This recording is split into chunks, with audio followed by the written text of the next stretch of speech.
Hello friends, welcome to nursing villa. मैं पूजा, आपकी अपनी नर्स दीदी, स्वागत करती हूँ आपका अपने यूट्यूब चैनल नर्सिंग विला पर। तो फ्रेंड्स, जो लोग नए हैं वो हमारे यूट्यूब चैनल को जल्दी से सब्सक्राइब कर लें और बेल आइकन को भी प्रेस कर दें। और जो पहले से ही हमारे फ्रेंड्स हैं वो हमारी वीडियो को शेयर जरूर करें और कमेंट बॉक्स में बताएं आपको हमारे वीडियो कैसा लगा। जैसे कि पता है फ्रेंड्स, आज हम बात करने वाले हैं पीरियड्स के टाइम पर होने वाले पेन के बारे में। पीरियड्स के टाइम पे पेन क्यों होता है, कैसे होता है, आज हम इसी के बारे में डिस्कस करेंगे। और चलिए कंटिन्यू करते हैं। तो फ्रेंड्स, जैसे कि आपको पता है पीरियड्स के टाइम पे ऑलमोस्ट सभी महिलाओं को इन पीरियड्स के पेन का सामना करना पड़ता है। वो पेन कम हो सकता है, ज़्यादा हो सकता है, वो डिपेंड करता है बॉडी टू बॉडी। एंड जो भी पैटर्न होता है, डाइट पैटर्न होता है या फिर इम्यूनिटी होती है, जैसा भी उसका सहन शक्ति होती है, उस पर डिपेंड करता है कि उसको किस तरीके का पेन हो रहा है या कितना सीवियर पेन हो रहा है। अब इसमें कुछ महिलाएं ये भी कह सकती हैं कि हमें पेन नहीं होता, या कई कह सकती है कि हमें बहुत ही ज़्यादा होता है, या कई कहते हैं हमें मीडियम होता है, इतना प्रॉब्लम नहीं होती। तो फ्रेंड्स, मैं बता दूं 70 से 80% महिलाओं में यह पेन बिल्कुल समान रूप से होता है, नॉर्मल होता है। मतलब कि वो सहन कर सकती हैं, सहनशील होता है, उसमें ऐसी कोई प्रॉब्लम नहीं होती। वो पेन नॉर्मल तरीके से होता ही है।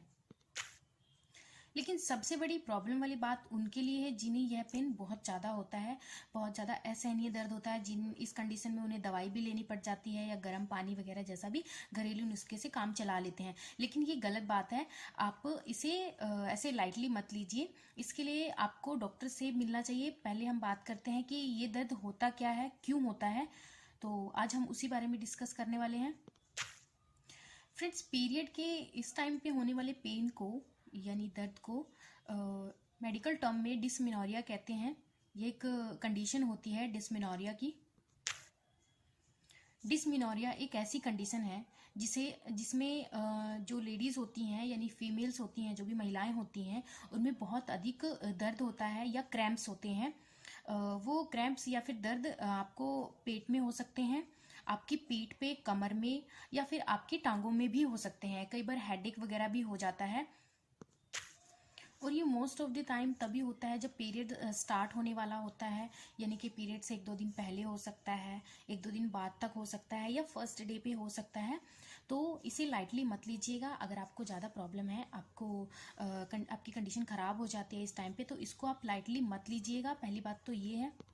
अगर आपको प्रॉब्लम ज़्यादा है तो आप इसके लिए मेडिकल ट्रीटमेंट ले सकती हैं, किसी भी लेडी डॉक्टर का प्रिस्क्रिप्शन दे सकती हैं, उनसे राय ले सकती हैं, एडवाइस कर सकती हैं कि आपको एक्चुअल में प्रॉब्लम क्या है।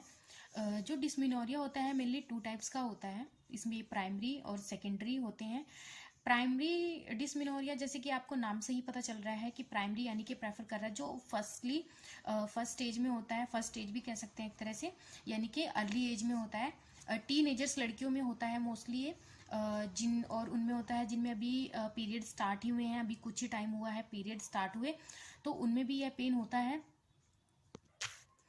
आजकल जैसे देखते हैं टीनेजर्स लड़कियां होती हैं, जैसे कि जिनको अभी पीरियड स्टार्ट हुए हैं आफ्टर 14-15, तो वो क्या होता है, उनको बहुत ही ज़्यादा सीवियर पेन होता है, तो उसके लिए वो अपना स्कूल वगैरह भी मिस कर देती हैं। तो ऐसा नहीं करना चाहिए। ये आपकी लाइफ टाइम सिचुएशन है, इसके लिए आप ट्रीटमेंट ले सकते हैं, इसको लाइटली ना लें। और अपना जो भी डेली रूटीन का काम है उसको तो बिल्कुल भी मिस ना करें। इसके लिए आप अपने डाइट पैटर्न को अच्छा कर सकती हैं, एक्सरसाइज कर सकते हैं। एक्चुअली जो प्राइमरी डिस्मेनोरिया होता है उसमें क्या होता है कि uterine contraction, abnormal uterine contraction होता है, जिसकी वजह से सीवियर पेन होता है। यानी कि जब आपकी ब्लीडिंग होती है, वो किस वजह से होती है? एक्चुअली जो टीन एजर्स में मैंस्ट्रुअल प्रॉब्लम होती है या क्रैम्प्स होते हैं, या डिस्मेनोरिया होता है, प्राइमरी डिस्मेनोरिया, वो मेनली यूट्राइन कॉन्ट्रैक्शन की वजह से होता है। वो आपका स्टार्टिंग टाइम होता है, तो उस टाइम पे एबनॉर्मल तरीके से यूट्राइन कॉन्ट्रैक्शन होने की वजह से आपको वो पेन फील होता है, क्रैम्प्स होते हैं, जी भी मतलाता है, एंड जैसे कि नोजिया, वोमिटिंग, डिजीनेस एक्सेट्रा, इन सब चीज़ों को आपको फेस करना पड़ सकता है। तो इसके लिए आप लेडी डॉक्टर का सहारा ले सकती हैं, उनसे प्रिस्क्राइप्शन ले सकती हैं, मेडिसिन ले सकती हैं। अपने आप से कुछ भी ना करें। अपने आप से आप ज़्यादा से ज़्यादा गर्म पानी पी सकते हैं, जैसे कि नॉर्मल वेज में करते हैं घरों में।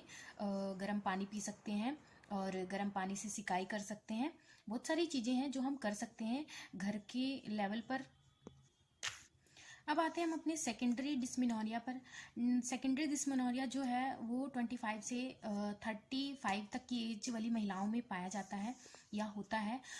उसमें भी सेम प्रॉब्लम रहती है, मेंस्ट्रुएशन क्रैम्प्स होते हैं, पेन होता है। वो पेन पेट में, टांगों में, पेट में कहीं पे भी हो सकता है।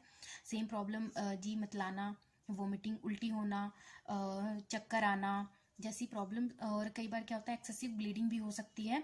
तो ये सब प्रॉब्लम को फेस करना पड़ता है। मेनली जो सेकेंडरी डिस्मेनोरिया होता है वो एक नेचुरल हार्मोन की वजह से होता है। नेचुरल जो हार्मोन हमारी बॉडी के अंदर रिलीज होता रहता है, प्रोस्टाग्लैंडिन, जो कि इम्पोर्टेंट होता है हमारी रिप्रोडक्टिव सिस्टम के लिए। उसका एक्सेस या फिर लो सिक्रीशंस हमारी जो भी क्रैम्प्स का रीजन हो सकता है, जो सेकेंडरी डिस्मेनोरिया है उसका रीजन हो सकता है।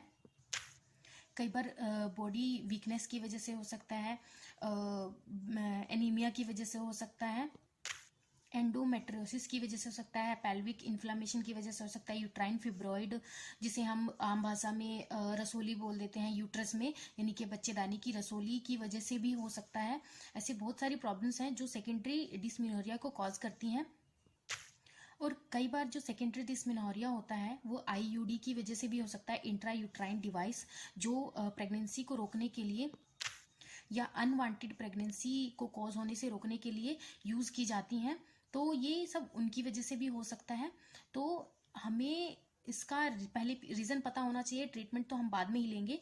तो रीजन के लिए हमें अपना टेस्ट वगैरह जो भी कराना होता है वो कराना पड़ेगा। उसके लिए हमें लेडी डॉक्टर से मिल सकते हैं। इसमें कोई शर्म वाली बात नहीं है। इसके आप खुल के बात कर सकते हैं डॉक्टर के साथ। इसे आप इग्नोर ना करें। ये आपका हेल्थ, इसमें आप बिल्कुल भी ना हिचकिचाएं, क्योंकि ये आपका हेल्थ से रिलेटेड प्रॉब्लम है। और फीमेल्स की हेल्थ बहुत इंपॉर्टेंट होती है। एक्चुअली हेल्थ तो हर एक इंसान की इंपॉर्टेंट होती है, लेकिन लेडीज़ के लिए, फीमेल्स के लिए उनकी रिप्रोडक्टिव जो हेल्थ होती है बहुत इंपॉर्टेंट होती है।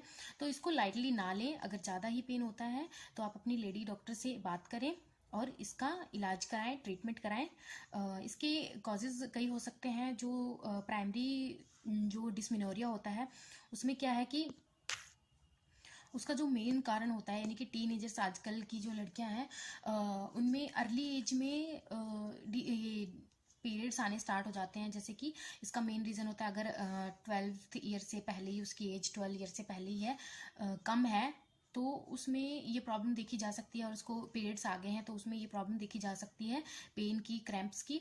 और स्मोकिंग करती हैं कि लड़कियां, अल्कोहल का यूज़ करती हैं, तो उनमें भी ये प्रॉब्लम्स कॉमन होती हैं। और कई जो लड़कियां होती हैं या जो भी फास्ट फूड ज़्यादा कंज्यूम करती हैं, तो उसकी वजह से भी हमारी जो इम्यूनिटी होती है वो स्ट्रॉन्ग होता है और हार्मोनल इम्बैलेंस भी हो जाते हैं। तो इन चीज़ों का ध्यान रखें, अपने डाइट का ध्यान रखें, और कोई भी प्रॉब्लम हो तो बिना हिचकिचाए, बिना इग्नोर करें, अपने डॉक्टर से बात करें और अपना ट्रीटमेंट करें। तो फ्रेंड्स, फाइनली अब हम बात कर लेते हैं इसके प्रिवेंशन के बारे में। इसे हम प्रिवेंट कैसे कर सकते हैं, इससे हम कैसे बच सकते हैं। तो सबसे पहले हमें ध्यान देना होगा अपने डाइटरी पैटर्न पर। हमारा जो खान पान है बहुत ही पौष्टिक रखना है।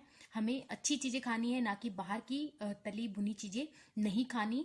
और ज़्यादातर जो उन लड़कियों को ध्यान रखना है जिनका अभी ऐसा स्टार्ट होने वाला है, पीरियड वगैरह, या स्टार्ट हो चुका है, अभी स्टार्टिंग है, तो उनको अपने खान पीन की बहुत ज़्यादा केयर करनी होती है। जितने भी ग्रीन वेजिटेबल्स हैं उनका हम सेवन कर सकते हैं, उनको खा सकते हैं। और डेली डाइट में अच्छी चीज़ें ऐड कर सकते हैं, जैसे कि फ्रूट्स हो गए, जो भी जूसेस वगैरह ले सकते हैं। और सबसे मेन चीज़ है कि हमें डेली एक्सरसाइज करनी चाहिए। और जिनको होता है ये पेन, उनको ट्रीटमेंट के साथ साथ एक्सरसाइज भी स्टार्ट करनी चाहिए। बहुत ही आज की लाइफ स्टाइल के लिए जो एक्सरसाइज है या योगा है बहुत ही इम्पोर्टेंट है, तो वो भी स्टार्ट कर सकते हैं आप। और अगर एक्सरसाइज नहीं कर पाते आप या कोई भी ऐसा, तो स्पोर्ट्स वगैरह में पार्टिसिपेट करना चाहिए, स्पोर्ट्स में जाना चाहिए। डेली एक्टिविटीज़ जो ऐसी होती हैं उनमें ही कुछ ऐसा ढूंढना चाहिए कि हमारा कुछ फिजिकल एक्टिविटी हो जाए। और स्पेसिफिक एक्सरसाइज भी होती हैं जो हमारे रिप्रोडक्टिव सिस्टम को स्ट्रॉन्ग बनाती हैं, तो वो एक्सरसाइज भी आप। उम्मीद करती हूँ आपको डिस्मेनोरिया अच्छे से समझ आ गया होगा और कैसे प्रिवेंट करना है, इसके क्या क्या कारण होते हैं। तो वो भी आपको समझ में आ गए होंगे। तो ध्यान रखिएगा आप अपनी हेल्थ का, क्योंकि हेल्थ बहुत इंपॉर्टेंट है। थैंक यू फ्रेंड्स, आपको हमारा वीडियो कैसा लगा कमेंट बॉक्स में ज़रूर बताएं। और